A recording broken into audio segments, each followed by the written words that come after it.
Assalamualaikum warahmatullahi wabarakatuh. Perkenalkan, nama saya Jalsabila Supyandi dari kelas semester 2C.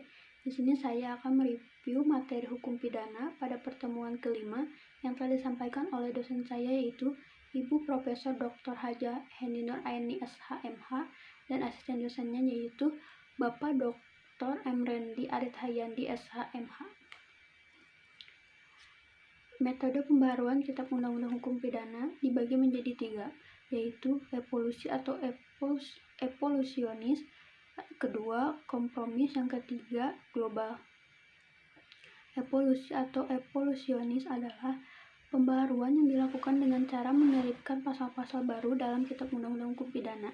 Contohnya, Undang-Undang Nomor 7 Tahun 1974 tentang penertiban perjudian merubah pasal 542 dalam buku 3 Kitab Undang-Undang Hukum Pidana menjadi pasal 303 bis dalam buku 2 Kitab Undang-Undang Hukum Pidana, sehingga konsekuensinya dengan berlakunya Undang-Undang Nomor 7 Tahun 1974, maka semua macam bentuk-bentuk tindak pidana perjudian adalah merupakan tindak pidana kejahatan, karena diatur dalam buku 2 Kitab Undang-Undang Hukum Pidana, dan sanksi pidananya menjadi dinaikkan atau diperberat karena merupakan kejahatan.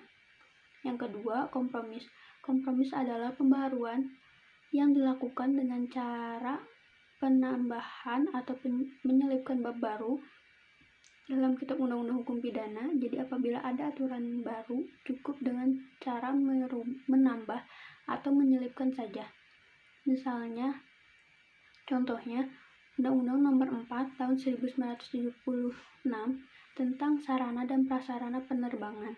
Melalui undang-undang ini menambahkan bab baru dalam Kitab Undang-Undang Hukum Pidana, yaitu bab 29A dalam buku 2 pasal 479A sampai pasal 479R. Pasal yang penting untuk diingatkan adalah pasal 479J Kitab Undang-Undang Hukum Pidana, yaitu dalam penerbangan menganut arti yang sempit jika dibandingkan dengan pasal 385A Kitab Undang-Undang Hukum Pidana yang menganut pembajakan pesawat udara yang mengandung arti yang luas. Yang ketiga, global. Global adalah pembaharuan hukum pidana yang dilakukan secara keseluruhan, baik hukum pidana material maupun hukum pidana formil. Contohnya, Undang-Undang Nomor 7 Darurat Tahun 1955 tentang tindak pidana ekonomi yang mengatur baik pidana formil maupun pidana material. Menganalisis pasal Kitab Undang-Undang Hukum Pidana dan pasal rancangan Undang-Undang Kitab Undang-Undang Hukum Pidana. Di sini saya akan menganalisis Kitab Undang-Undang Hukum Pidana pemerkosaan dalam pasal 285 dan dalam RKUHP, yaitu pada pasal pengaturan delik pada pasal 480 ayat 1 dan 2 tentang pengaturan delik pemerkosaan.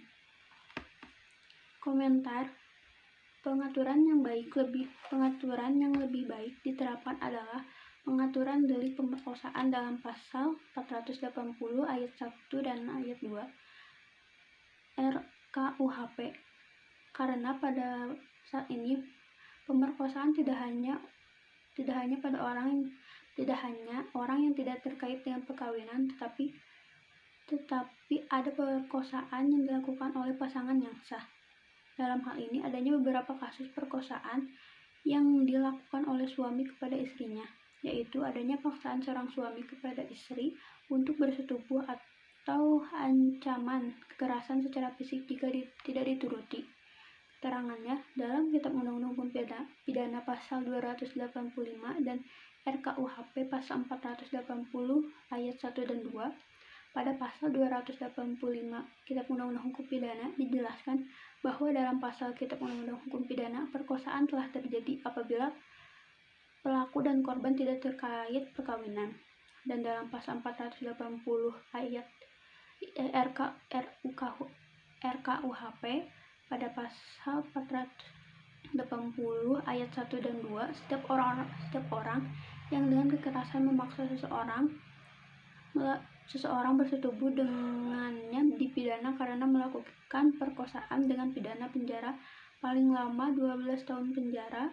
12 tahun meliputi perbuatan persetubuhan dengan seseorang dengan persetujuannya, karena orang tersebut percaya bahwa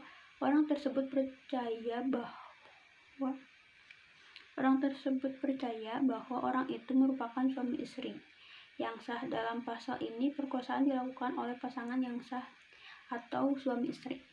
Sekian dari saya. Wassalamualaikum warahmatullahi wabarakatuh.